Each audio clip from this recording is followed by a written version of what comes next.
Bonjour à tous, aujourd'hui on se retrouve pour un nouveau concept nommé débat. Si vous avez un meilleur nom, allez-y. Donc, voici comment cela va se dérouler. A voir si je vais étendre le concept sur d'autres mangas, mais au départ, focus sur One Piece. Alors pour faire simple, je vais faire un auto-débat sur un sujet, mais en essayant quand même d'émettre des choses qui défendent le camp que je ne défends pas. Car, évidemment, même si je n'ai pas la science infuse, je possède un avis, et dans ce concept, je ne vais pas essayer d'être objectif, mais bien subjectif en vous exposant mon avis sur la question abordée. Je vous sollicite donc pour qu'à chaque vidéo de ce type vous participiez en commentaire, quel que soit votre avis, et ce qui peut être intéressant c'est que vous me proposiez des futurs thèmes, comme par exemple, la flotte de Luffy va-t-elle intervenir à Wano Kuni? Ce n'est pas un teasing car mon avis sur le sujet est oui, et s'ils ne viennent pas je trouve ça nul, et le but est de vous proposer du contenu. Or, faire une vidéo comme ça c'est pas qualitatif. Donc pour commencer je prends du lourd avec le sujet Yonko versus Amiro, en espérant faire des vues et ainsi avoir le plus de retours de vous, mes très chers abonnés, sur si ça vous plaît. Le concept évidemment, pas le thème abordé, le concept.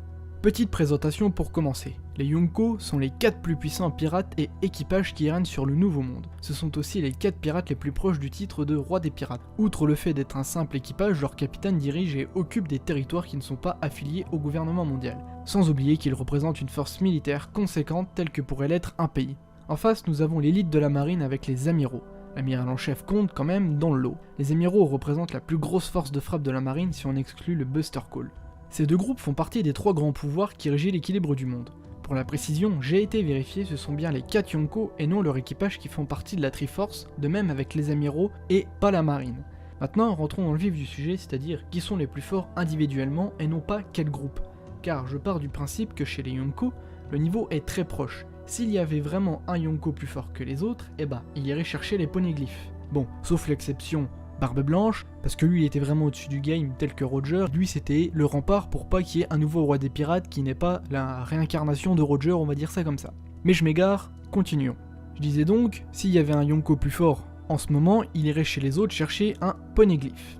Et quand j'englobe Yonko, c'est aussi leur équipage qui sont similaires niveau puissance. Si un second Yonko one-shot le second Yonko d'un autre Yonko, bah ça casse la balance de l'équilibre au niveau similaire.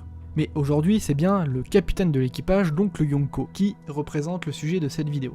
Maintenant, passons chez les amiraux. Alors bon, mon raisonnement Yonko ne marche pas chez celui des amiraux. Mais, selon Gorosei, Aokiji était considéré comme le marine le plus puissant, et après un combat d'une semaine avec Akainu où les deux repartirent estropiés, Akainu en ressortit vainqueur. Ceci est la version officielle. Mais rien ne prouve que le magma soit naturellement supérieur à la glace. Mais si ceci s'avère vrai, que le magma est plus fort que la glace, ennemi naturel, blablabla, alors Aokiji est un monstre.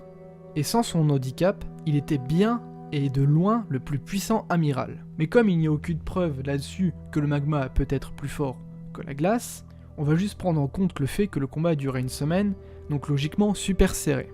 Si Aokiji était considéré comme le meilleur amiral, enfin le plus puissant, le meilleur marine, mais qu'au bout d'une semaine d'affrontement Akainu gagna, c'est que il était meilleur mais pas de peu, je ne sais pas, c'était peut-être sa mentalité qui faisait qu'il était le plus puissant, je ne sais pas. Mais s'il était dit comme le plus puissant et que Akainu a gagné au bout d'une semaine et que bon certes il lui a coupé une jambe mais Akainu il a quand même une grosse balafre, ça veut dire que le combat était super serré et que le niveau, il n'y avait pas un fossé entre les deux. Ça m'étonnerait que par exemple que Akainu pendant ce combat-là éveillé son acquis de l'observation tel Luffy versus Katakuri. Tout ceci pour dire que dans les deux camps, même si par exemple Kaido versus Big Mom, il y aura sûrement un vainqueur et un vaincu, mais ça fera la même chose que Aokiji et Akainu. Une victoire obtenue, c'est celui qui en veut le plus. Dans un combat, on va dire qu'il y a toujours un vainqueur et un vaincu, mais le vainqueur, il sera pas en état de refaire le même combat, il sera peut-être au bord de la mort. Voilà, j'espère que ça, c'est au clair. Maintenant, passons sur du concret. Pourquoi, pour moi, les Yonko sont plus puissants que les amiraux? Évidemment, ils ne les écrasent pas tel Kaido versus Luffy, mais à la fin, ils resteront debout et pas forcément au bord de la mort. Parce que si le vainqueur est au bord de la mort, comme j'ai expliqué juste avant, ça veut dire que le niveau est très similaire. Tout d'abord, que nous soyons clairs, la marine plus Shichibukai égale un Yonko et son équipage approximativement. Attendez avant de me dire, oui mais Barbe Blanche, Yonko le plus puissant a perdu face à la marine. Oui, je suis d'accord, j'ai dit juste avant que Barbe Blanche c'était, si on le reprend à son maximum, c'était le Yonko qui était vraiment au-dessus, il écrasait tout, d'accord? Mais bref, déjà avec ça, on nous annonce la couleur. Si les amiraux égal ou voire même plus fort que les Yonko, et je parle individuellement, car oui, 3 amiraux contre un Yonko, bah, ils sont sûrs de gagner, hein. Personne ne prend 1 versus 3 les amiraux, donc si amiraux égale Yonko, eh ben il y a un souci scénaristique. Oui, mais Death, le Gorosei, il aime son équilibre des forces. Alors, les Yonko, ils peuvent juste devenir rois des pirates et ainsi connaître les secrets du monde, surtout que maintenant, à part Shanks, les autres ils vont pas se gêner pour divulguer et dominer le monde grâce à ces fameux secrets. Donc si le gouvernement mondial possède la force nécessaire pour écraser les pirates, et surtout avec Akainu à la tête de la marine, mon œil que pendant les 2 ans, il a pas fait tomber 1 ou 2 Yonko. Parce que quand t'as dans tes rangs 4 bonhommes qui sont aussi forts que le capitaine de l'équipage du Yonko, donc aussi fort que le Yonko, t'es sûr de gagner ta guerre, donc pourquoi pendant ces 2 ans, ils en ont pas fait tomber au moins un? Autre élément, la peur que provoque la rencontre entre 2 Yonko et une possible alliance entre eux. J'évoque ceci juste pour appuyer sur le fait qu'un équipage de Yonko égale marine. C'est important parce que ça va bien démontrer la puissance démesurée d'un empereur. Parce que si la marine fait jeu égal avec un équipage, ça veut dire que les amiraux sont pas assez forts pour se débarrasser assez vite des grosses pointures de l'équipage pour aller faire du 3 ou 4 versus le Yonko. Et je vous rappelle, Big Mom versus Queen, ou encore Luffy versus Katakuri, et derrière Luffy versus Kaido. Certains me diront, oui mais attends, Kizaru quand il a été informé pour l'Alliance, il a voulu aller sur Wano. Il est pas suicidaire Kizaru.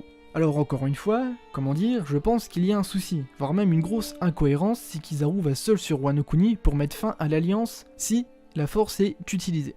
Si la force est utilisée pour mettre fin à cette alliance.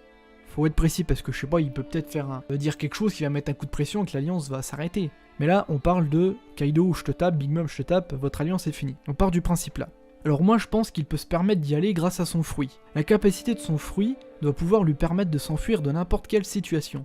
Vous savez, les espèces de miroirs pour se déplacer doivent aussi lui permettre une fuite ultra rapide. Je ne sais pas, par exemple, miroir direction le ciel au-dessus des nuages, et hop, tout droit direction New Marineford pour être en zone amicale. Parce que Kizaru, il va super vite. Je ne sais pas si quelqu'un, en termes de rapidité, peut essayer de le rattraper à la course. Maintenant, appuyons-nous sur ce qu'il y a eu pendant Marineford. Bon, déjà, encore une fois, qu'on soit tous d'accord là-dessus, Barbe Blanche était malade pendant Marineford. Il ne pouvait même plus utiliser le haki, on va dire, d'une manière fonctionnelle. Je suis désolé, mais si on ne peut pas m'affirmer dans l'état actuel des choses que cet homme était le Yonko le plus puissant en termes de bagarre. Barbe Blanche était malade, et il ne pouvait plus utiliser à son paroxysme son haki. De plus, si Kaido voulait l'intercepter, à moins que c'était pour lui une manière de trouver la mort, je pense que s'il voulait intercepter Barbe Blanche, il considérait qu'il avait plus de chances d'en sortir vainqueur que perdant.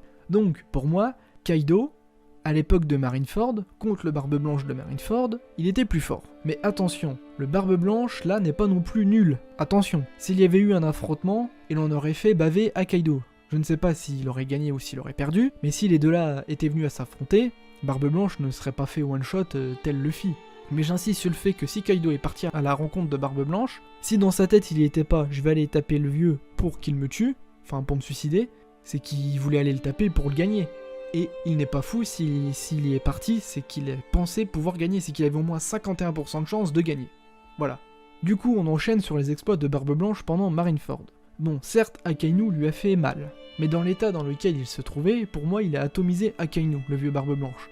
Parce qu'il avait déjà pris des sacrés dégâts, s'était fait transpercer, des coups de canon, enfin voilà. Imaginez un moment un Shanks en pleine forme. Parce que Barbe Blanche, certes, c'était le Yonko le plus puissant, mais il était malade, donc il n'était pas à 100%. Alors imaginez un autre Yonko à 100%. D'ailleurs, parlons-en de Shanks. Évidemment, souci scénaristique, mais pour revenir sur le point précédent, la marine ne pouvait pas faire face à Shanks après leur bataille face à l'équipage de Barbe Blanche. Donc si les amiraux étaient aussi forts qu'à Yonko, il y avait juste Akainu de vraiment amoché qui n'était plus à 100%. Je veux dire, il y avait quand même encore des ressources de niveau d'Ayonko, 2 et on va dire 3 si on ajoute Sengoku. Aokiji et Kizaru étaient encore en pleine forme, et on peut même encore dire Mihawk même s'il s'est barré. Mais rendez-vous compte, Kizaru pouvait OS les commandants de Shanks, tel Big Mom face à Queen. Bon, vous avez compris qu'ici j'insiste encore sur cette histoire de force entre les pouvoirs de One Piece. Parce que si Kizaru était aussi fort qu'un Yonko, on l'a vu encore une fois j'insiste, mais Kaido et Big Mom, aux commandants de Yonko, ou les personnages qui ont le niveau là, ils les ont éclatés. Donc Kizaru, pareil, Ben Beckman, il aurait pas dû avoir peur, il aurait dû leur faire mal quoi. Le Kiru, le Ben Beckman, ils auraient dû passer à la casserole face à Kizaru assez facilement. Si les amiraux étaient vraiment du niveau d'un Yonko. Pour moi, il y a vraiment un fossé entre les empereurs et leurs commandants, même le second. Mais du coup, restons sur les seconds, un instant. On va dire que Marco est le second le plus fort des Yonko, car logiquement, Barbe Blanche à son maximum était le plus fort. donc son second aussi était le plus fort s'il y a une logique. C'est une pure spéculation, mais on va partir là-dessus quand même. Et je vous rappelle que Marco, il a réussi à tester les amiraux. C'est dit je ne sais plus dans quoi, mais c'était précisé noir sur blanc, dans quelque chose d'officiel, j'essaierai de retrouver, qu'il a fait égal à égal face aux amiraux. Marco est tellement fort qu'il arrive à faire jeu égal avec les amiraux.